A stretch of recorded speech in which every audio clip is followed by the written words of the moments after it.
Greetings. Hi, my name is Rich Turner. This is an overview of Daniel, which is really an outflow of my Sunday school lessons. As you probably realize, in a Sunday school class, people miss class for a variety of reasons, and this provides me a way to get the content to my class members who were out that week for a variety of reasons.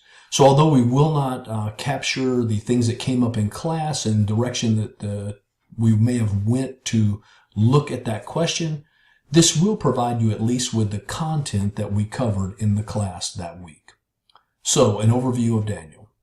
In my opinion, Daniel is one of the greatest, if not the greatest prophet in the Old Testament. Now, that's an amazing statement, so I think I need to back it up with at least a few reasons.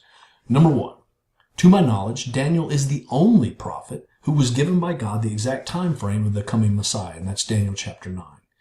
If you're a person who reads there in the New Testament, the coming of the Magi who traveled from the east to see the one who was born King of the Jews, if you wonder, how did they even know there was a King of the Jews who was going to be born? How did they know what to look for in the heavens? I would declare unto you, it was because of Daniel, Shadrach, Meshach, and Abednego. Daniel, one of the greatest prophets. Second, to my knowledge, Daniel is the only prophet who was given dreams, given visions, who interprets dreams, who interpreted visions, who spoke with angels. As you read the book of Daniel, you see a very unique prophet with very unique and special interactions with Yahweh God. You see a man as he's navigating life in the Babylonian Empire, yet a man who is connected to God, who is walking with God, and who is hearing from God. Again, my point would be Daniel is one of the greatest prophets. Number three, Daniel's entire prophetic ministry, which spans almost 70 years, occurred in captivity, occurred in him serving various pagan kings. And yet, throughout that 70 years, Daniel remained completely faithful to Yahweh the entire time. Daniel was able to serve a pagan king and yet at the same time serve him like he was serving Yahweh, for that's who he was truly serving. Daniel was able to serve these pagan kings and yet never compromise his faith, never compromise his beliefs, never compromise his position. And whenever he was put in a compromising position, you'll see that he always falls on the side of his God. Daniel, one of the greatest prophets. Fourthly, many modern scholars reject the original prophet Daniel, 600 BC Daniel, wrote the book of Daniel. Now, the reason they reject that the original Daniel wrote the prophecies is because they're so precise. These theologians reason that these prophecies had to be written after the fact because they're simply too precise to have been given by God to this prophet. Now, this point is going to come up through the lesson, and we'll discuss it as it goes, but it highlights another important reason why Daniel is one of the greatest prophets in the Old Testament. Author and title. The book of Daniel is written by Daniel, 6th century BC Daniel. His name means God is my judge. It records the events of his life, the visions he saw from the time he was taken captive and relocated to Babylon until he was a man who was nearly 90 years old. Both Jewish and Christian traditions hold that Daniel was a Jewish boy taken captive in the first wave of captivity by Nebuchadnezzar in 605 BC. He was 13 to 19 years old. It is worth noting that the book of Daniel was accepted and maintained by the Qumran community, the Dead Sea Scrolls, who broke away from Judaism in around 170 BC, and yet their Daniel is just like our Daniel. So that means by 170 BC, the book of Daniel, as we understand it, was already solidified, and that much is for sure. Daniel is mentioned in the New Testament by name only once, and that's by Jesus. Specifically, he quotes Daniel 9:25 through 27, and he says, as spoken by the prophet Daniel. But there are many allusions to Daniel in the New Testament, and particularly in the book of the Revelation. So we know Daniel went into captivity in 605 BC. If we set his age at 17, then that means he was born around 622 BC, and he lived until approximately 530 BC. As you think about this, and again, that's close enough to get to the point, that makes him a contemporary with the weeping prophet Jeremiah, who wrote the book of Jeremiah and Lamentations, and it makes him a contemporary with the prophet Ezekiel. Ezekiel was taken captive in the second wave of captivity in 597 BC and was taken to Babylon. It is worth noting, and this will come up in a later lesson, Ezekiel does, in two different places within the book of Ezekiel, mention a man named Daniel. And clearly this man was a great man. Clearly this man was a wise man. I believe it's the 6th century Daniel, the author of the book of Daniel. There are some theologians who would disagree. Setting. So the setting for the book of Daniel is Babylon, the ancient city of Babylon, 6th century BC Babylon. The book begins with the siege by Nebuchadnezzar during the 3rd year of the reign of Jehoiakim, king of Judah, in Daniel 1:1. That's 605 BC. The final date mentioned in the book is the 3rd year of Cyrus, king of Persia, in Daniel 10:1. That would be 537 BC. So again, the book clearly covers at least practically 7 years of Daniel's life from his captivity as a teenager until he's probably about 90 years old. Again, the setting is the Babylonian Empire.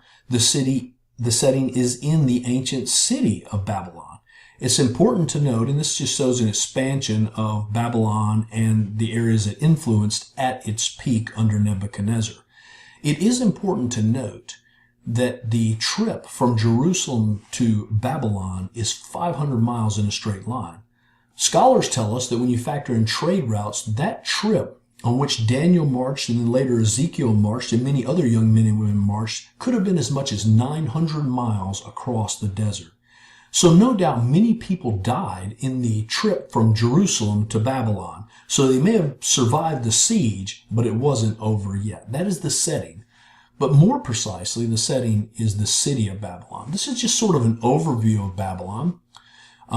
You can see what they call here the northern fortress, the southern fortress. Those are the king's palace, the northern palace and the southern palace. You can see temples to many pagan gods throughout the city. This is the Enema Nike. We'll talk about that later. And you can see that the gates are even named after pagan gods. This was a pagan place. This is the Euphrates River here. And they channeled off the Euphrates to make a moat that went around the entire city. This was a beautiful, the largest city of its time at that time, and maybe one of the wealthiest. It was absolutely beautiful, and it was completely pagan, serving many gods. This is an artist's conception of the city of Babylon. Again, the Euphrates. You can see the channeling off of the Euphrates to make a large moat around Babylon. This is the northern palace. This is the southern palace. This is the processional way through the Ishtar Gate. We'll talk more about that in a moment. And this is the Enema Nike, and we'll talk more about that. That is a ziggurat in which scholars tell us that more than likely it was already present well before Babylon was built as a city. And what Nebuchadnezzar did was actually built an improvement on top of the Enema Nike. This is an artist's rendition of Babylon. You can see it's meant to be a beautiful city. It's meant to be a thriving city. This is the Enema Nike. And again, scholars would tell us that this blue building is a temple to the false god Marduk, and that is the only thing that Nebuchadnezzar actually built on top of the Enema Nike. This is another artist's rendition. Again, the point I want you to take away from all of these renditions of the city is that it was absolutely beautiful. It was incredible. Baked blue bricks, no doubt gold everywhere. It was absolutely amazing and incredible. And yet the whole city served false gods. This is another view. This is the Ishtar Gate. This is a processional way. You can see the blue, and you're probably wondering, well, how do they know it's blue like that? I'll show you in a second. And then this is a mock-up of the Enema Nike, which we'll talk about in another second. This is the rebuild of the Ishtar Gate in the Pergamon Museum in Germany. Something that should capture your attention immediately is blue and beautiful. Absolutely gorgeous baked blue bricks. They lined the processional way. They lined that whole side there outside between the northern and southern palaces. This is the mural that was in Nebuchadnezzar's courtroom. What should capture your attention is it was absolutely gorgeous. There's an inscription inside the Ishtar Gate. I'll give you just a portion of that inscription. Nebuchadnezzar, king of Babylon, the faithful prince, appointed by the will of Marduk. Now, Marduk was the highest god there, the city god of Babylon, but he was not Nebuchadnezzar's god. Nebuchadnezzar served Nabu, and that's what he says next, beloved of Nabu, of prudent counsel, who has learned to embrace wisdom, who fathomed their divine being and reveres their majesty, the wise, the humble, their caretaker of Esgalia, that's the processional way, and Azida, the firstborn son of Nabopolassar, that's Nebuchadnezzar's dad, the king of Babylon.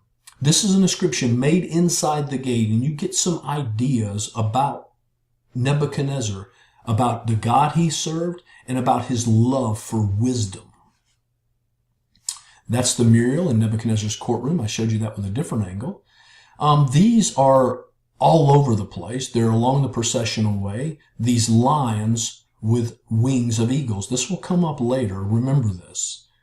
Oxen as well as dragons. It's funny that you would take two real creatures and mix in a mythological creature.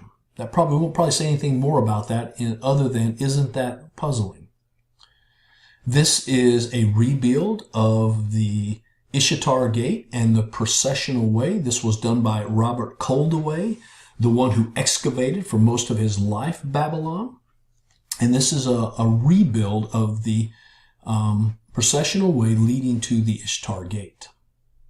This is the processional way, the murals that were lined on each side, these lions with the wings of eagles. It would have been amazing. There was an annual celebration that went through the processional way and through the Ishtar Gate each year. So no doubt Daniel had been through this gate many, many, many times. This is the Enema Nike as it stands today. Enema Nike literally means the house of the platform between heaven and earth. This is the way it looks today.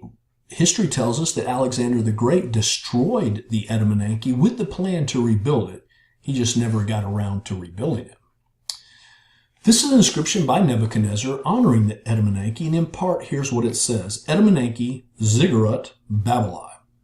Now that's literally just the Ziggurat of Babylon.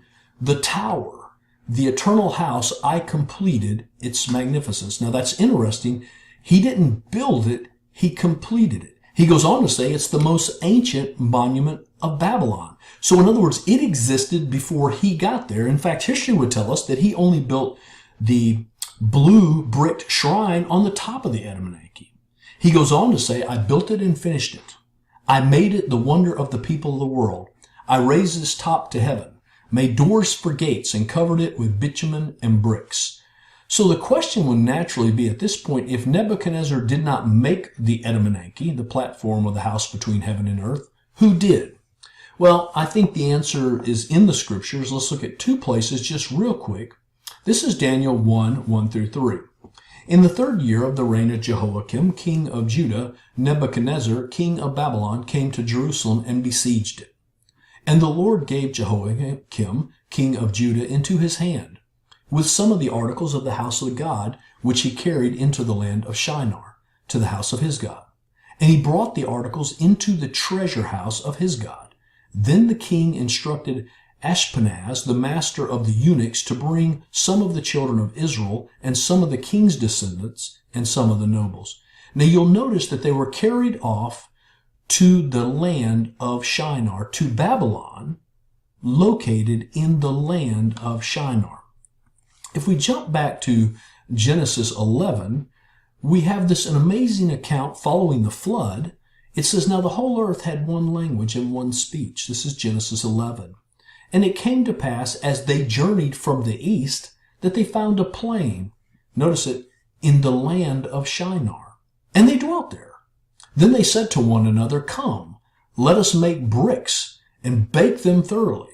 They had brick for stone, and they had asphalt for mortar, and they said, come, let us build ourselves a city and make a tower whose top is in the heavens. Let us make a name for ourselves, lest we be scattered abroad over the face of the whole earth. We'll stop there because this isn't the thrust of our lesson, but we know this is the building of the Tower of Babel. This is when God comes down and confuses the languages. And it is quite possible that the ancient city of Babylon was built around the abandoned, left ruin of the Tower of Babel. Now, we're not dogmatic about the point, and it doesn't really matter at the end of the day. But the evidence points us in that direction. This is the Enema Nike as worked up what it would have looked like in Nebuchadnezzar's day. Again, many scholars would tell us the only thing that he built was this, and that the Enema Nike itself was already present. He fixed it up and built the temple to the false god Marduk on the top of it. Now, the theme of the book of Daniel, the central theme and the theme that is continually before us all the way through the book, is God's sovereignty over history, over empires, over kings. Yahweh is the one who sets kings up, and Yahweh is the one who pulls kings down. He appoints them, and he even appoints their kingdom. He is sovereign over all things. We see this fall out in the book of Daniel. In Daniel chapter 2, as Daniel is talking about Yahweh, he says, blessed be the name of God forever and ever, for wisdom and might are his. And he changes the times and the seasons. He removes kings and raises up kings. He gives wisdom to the wise and knowledge to those who have understanding. God is sovereign over the affairs of man. In Daniel chapter 4, as Nebuchadnezzar's senses return to him, in verse 34, Nebuchadnezzar says, and at the end of the time, I, Nebuchadnezzar, lifted my eyes to heaven, and my understanding returned to me. And I blessed the Most High, and praised and honored him who lives forever. For his dominion is an everlasting dominion. His kingdom is from generation to generation. All the inhabitants of the earth are reputed as nothing. He does according to his will in the army of heaven and among the inhabitants of the earth. That's what the Psalms tell us. No one can restrain his hand or say to him, what have you done? And so the central theme, as you will see throughout the book of Daniel, is that God is sovereign over kings and kingdoms, and he does as he pleases to accomplish his will. But Daniel also reminds us that God is setting up a kingdom. We will see that in Daniel chapter 2. That God is setting up a kingdom that will cover this whole planet. A kingdom that will never end. A kingdom that will not be passed from one person to another. And it reminds us of what Jesus said when he told Peter, upon this rock, the profession of Peter's faith, upon this rock I will build my church, and the gates of hell shall not prevail against it. The gates of hell will not stop the advance of my kingdom, because my kingdom is represented here in the book of Daniel. In Daniel chapter 2, as we'll see in coming weeks, is this mountain that will spread across the entire planet. And then finally, I would say Daniel reminds us that all difficulties and trials will continue for the saints up until the very end. Those who are faithful, those who belong to God, will be raised to glory and honor and everlasting life in God's final kingdom. And so it reminds us that God is sovereign. It reminds us that God is setting up, and he has already set up his kingdom. And it reminds us that in this life, bad things may happen to us, but we are part of that final everlasting kingdom, and we can be sure of that. Those are the themes of the book of Daniel. The purpose and the occasion for writing. So the book of Daniel really breaks into two halves, each with its own genre. The first 6 chapters contain narratives from the lives of Daniel and his 3 friends. We know them as Shadrach, Meshach, and Abednego. The court stories exemplify the lives of faithful living in a pagan nation, even as a prisoner. And maybe prisoner is not the right word because they had so much authority, but at least as exiles. They show the lives of 4 boys who become men, who faithfully serve their pagan masters while remaining completely faithful to their God. Anytime service between the two comes in conflict, service to God, service to Yahweh always prevails.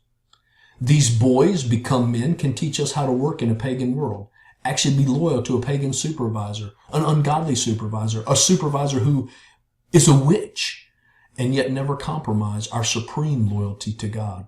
Those are lessons we need for our day and age. Background. In roughly 931 BC, Solomon died. His son Rehoboam was the rightful heir to the throne. The people asked Rehoboam to ease the hard labor that Solomon had put on them. He took the bad advice of his friends rather than the good advice of his father's counselor and told them that life under his rulership would be even harder than it was under his father's. This caused a split between the northern 10 tribes of Israel, becoming known collectively in the Old Testament as Israel, and the 2 southern tribes, Benjamin and Judah, becoming collectively known in the Old Testament as Judah. Jeroboam, a very evil man, became the first king of the northern tribes, and Rehoboam became the first king of the 2 southern tribes. The 10 northern tribes went into complete apostasy, worshiping false gods in false places, and this went on for nearly 200 years before God had finally had enough. And the 10 tribes of Israel, the northern kingdom, went into Assyrian captivity around 721 BC, when the capital of Samaria fell. This should have been a call for the southern tribes, Judah and Benjamin, to turn from idolatry, to turn back to Yahweh, to serve the true and living God. But the nation of Judah continued themselves to worship false gods and to have only an appearance of holiness. And ultimately, judgment would fall upon the southern tribes in 3 waves of Babylonian captivity. The first wave was in 605 BC. That's when Daniel was taken captive. The second wave was in 597 BC. That's when Ezekiel was taken captive. And the third wave, the final wave, was in 586 BC. That's when everything completely fell. A final word. There are various interpretations to the prophecies contained within the book of Daniel, and we must acknowledge that good, godly men have disagreed here. We must show grace to one another, be willing to listen, and be willing to agree to disagree without being disagreeable, recognizing that we are not a cult and do not demand compliance on every point of theology or every point of eschatology. So as we approach the book of Daniel, I would say we must be humble and we must be teachable. At the end of the day, it's not a requirement for us to agree on all the nuances of these prophecies. Because I would be honest with you, it's more important that we let the Spirit guide our thoughts and that we're open to listen to one another. Equally, it's not that we agree on these prophecies that make us believers. What makes us believers is our faith in the Lord Jesus Christ and our love for one another. So I submit unto you the overview of Daniel. I look forward to Daniel chapter 1. Have a great day.